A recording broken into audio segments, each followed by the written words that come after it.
Assalamualaikum warahmatullahi wabarakatuh. Selamat pagi teman-teman. Pagi ini tanggal 25 Oktober 2021, tepatnya jam setengah 6 pagi ya kawan-kawan, teman-teman dimanapun kamu berada. Pada kesempatan kali ini di channel Gak Kena Bos ini akan ngebahas masalah dari mana atau bagaimana cara mendapatkan barang dagangan yang murah ya.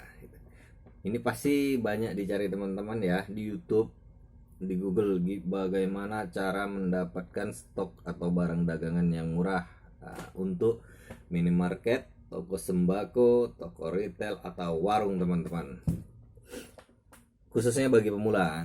Jadi video ini saya khususkan buat teman-teman yang pemula yang baru membuka toko, baru membuka minimarket, baru membuka warung atau toko retail atau warung sembako. Ya, buat yang sudah senior, sudah malang melintang di dunia retail, di dunia warung, tidak perlu lagi. Skip aja videonya. Nah, tapi kalau mau ditonton sih nggak apa-apa. Anggap aja review ya. Review atau sekedar uh, melihat-lihat atau menonton video YouTube saya. Jangan lupa teman-teman, nanti kalau sesudah menonton video saya dan dirasa video saya ini bermanfaat dan terinspirasi atau membuat Anda terinspirasi atau juga menghibur atau juga apalah yang jelas ada isi-isi positifnya, tolong teman-teman jangan lupa klik tombol subscribe yang ada di bawah dan like, serta kalau memang ada pertanyaan silahkan di komen yang jelas. Nah, supaya apa? Supaya saya semangat bikin video ini setiap beberapa hari sekali. Kalau setiap hari kayaknya tidak bisa karena saya ada kesibukan juga. Oke, kita kembali ke topik ya teman-teman. Bagaimana sih cara mendapatkan barang dagangan atau stok murah untuk toko, minimarket, sembako, toko retail atau warung teman-teman? Yang pertama, nah, ketika teman-teman membuka toko pertama kali, ini kita bahas dari awal ya untuk pemula. Sudah pastilah tidak ada satu supplier pun yang datang ke tempat teman-teman, ke toko teman-teman. Nah, jadi gimana caranya? Yang pertama, supplier pertama yang harus teman-teman kejar atau cari ketika pertama kali membuka toko atau minimarket, sembako, retail atau warung, yaitu mencari toko besar. Toko besar itu apa? Bisa berupa swalayan, bisa berupa grosiran di tempat yang besar. Misalnya kalau kawan-kawan tinggal di kota, biasanya itu grosiran-grosiran tuh ada di perkot. Jika teman-teman tinggal di perkampungan atau pedesaan, biasanya grosiran itu adanya di daerah perkotaan.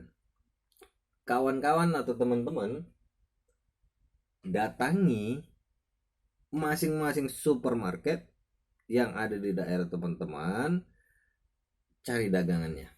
Itu yang pertama kali. Karena seperti yang saya bilang, pertama kali buka toko itu biasanya tidak ada satupun supplier yang datang seperti supplier rokok atau apa segala macam, itu tidak ada. Jadi kawan-kawan teman-teman pergi dulu cari ke daerah-daerah kota-kota di daerah teman-teman.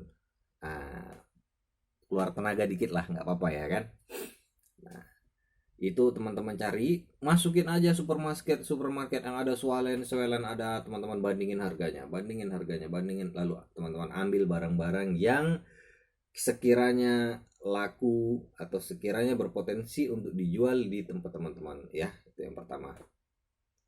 Yang kedua, nah, jika usaha teman-teman, warung teman-teman, toko retail teman-teman, toko sembako teman-teman, minimarket teman-teman itu sudah jalan beberapa bulan, maka teman-teman bisa mencari supplier kedua. Supplier kedua itu apa? Yaitu distributor. Nah, distributor ini biasanya sih nggak perlu dicari sih kalau ketika kita sudah toko, warung, minimarket atau toko retail kita sudah buka, biasanya mereka akan datang sendiri untuk menawarkan barang kepada kita. Nah, tadi kan kita pertama tadi toko besar ya. Toko besar misalnya harganya itu misalnya ini contoh saja ya. Misalnya gula harganya misalnya harga gula itu 13.000 di toko besar. Nah, ketika ada distributor datang ke teman-teman, itu harganya bisa lebih murah. Mungkin bisa 12.500 modalnya. Nah, itu dia. Jadi, ketika ada distributor, itu bisa teman-teman jadikan supplier kedua untuk mendapatkan barang-barang murah. Dan biasanya distributor ini, yaitu dia teman-teman harus buka dulu, misalnya sebulan atau 2 bulan, 3 bulan mereka datang, karena mereka akan mantau di mana ada toko-toko baru. Kalau jika teman-teman adalah toko baru, maka mereka pasti masuk. Nah, oke, jadi yang pertama suppliernya adalah toko-toko besar di daerah teman-teman atau supermarket besar. Ini bisa menjadi supplier, artinya teman-teman ambil barangnya, beli dan jual lagi di toko. Tapi biasanya relatif mahal ya harganya. Tapi nggak apa-apa lah, untuk pertama kali, untuk starting pemula nggak apa-apa. Nah, yang penting ada dulu barang yang untuk dijual. Untung itu nggak usah dipikirin dulu. Yang penting ada barang yang dijual. Yang kedua tadi kita cari distributor. Biasanya distributor ini walaupun dicari dia datang sendiri. Nah, oke, itu distributor. Dan cenderungnya harganya lebih murah daripada toko besar atau ya supplier pertama tadi. Yang ketiga, teman-teman harus cari agen. Nah, apa bedanya agen dengan distributor? Agen ini biasanya adalah supplier-supplier yang hanya membawa beberapa merek saja. Misalnya contoh, ada mungkin supplier atau agen Pocari Sweat. Ya, Pocari Sweat ini dia hanya bawa Pocari Sweat aja gitu. Hanya bawa barang Pocari Sweat saja. Nah, udah itu misalnya barang apalagi le mineral misalnya, itu hanya bawa barang le mineral saja dan itu harganya lebih murah daripada distributor. Nah, tapi mereka tidak membawa banyak item.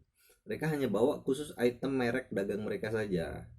Nah, itu jadi yang harus teman-teman tahu. Dan itu lebih murah daripada distributor. Jadi yang pertama yang paling tinggi itu toko-toko besar atau swalayan, tapi itu masih bisa dijual.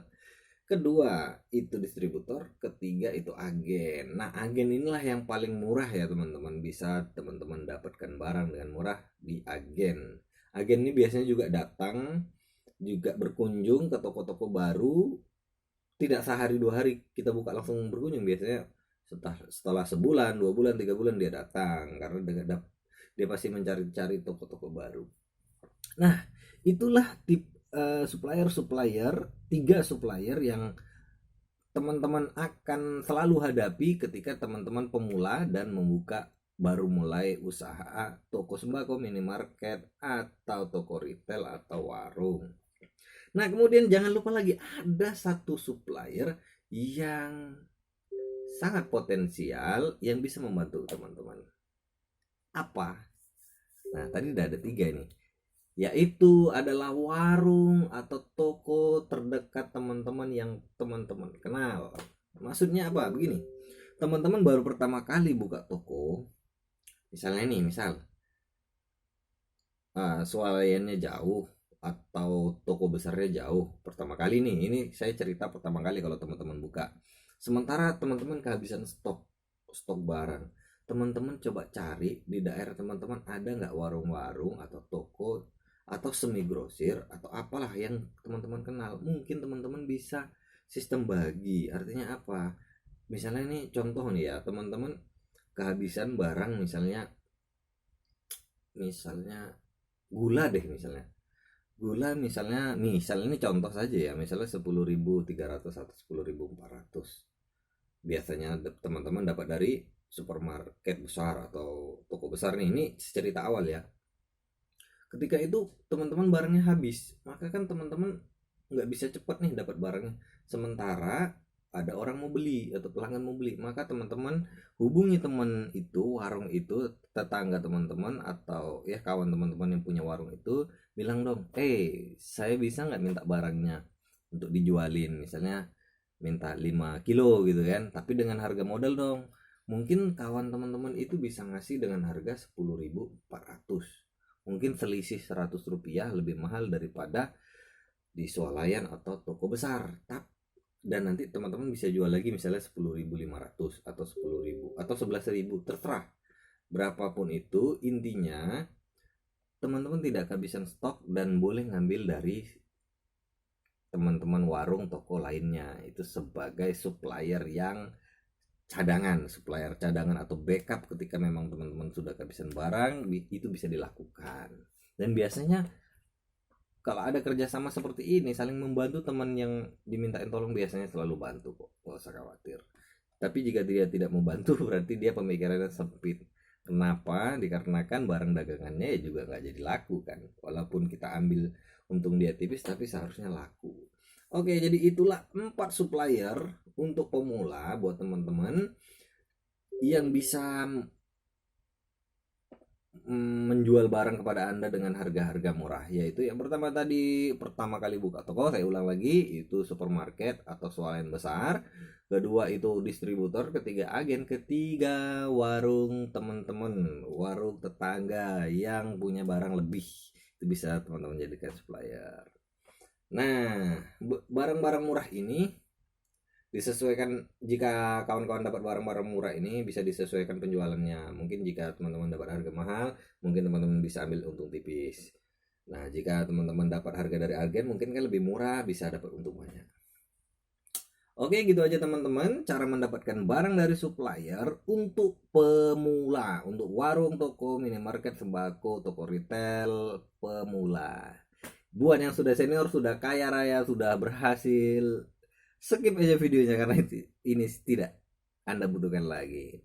Oke gitu teman-teman, jika teman-teman suka dengan video saya dan sudah menjadi langganan subscribe saya, silahkan ditonton dan jangan lupa subscribe supaya saya lebih semangat lagi membuat konten per setiap beberapa hari sekali. Jika video ini bermanfaat buat teman-teman, komen-komen juga, tek gampang kok, bang ini apa bang, tekan tombol like-nya, jempol. Oke, salam retail dan wassalamualaikum warahmatullahi wabarakatuh. Enggak kena bos.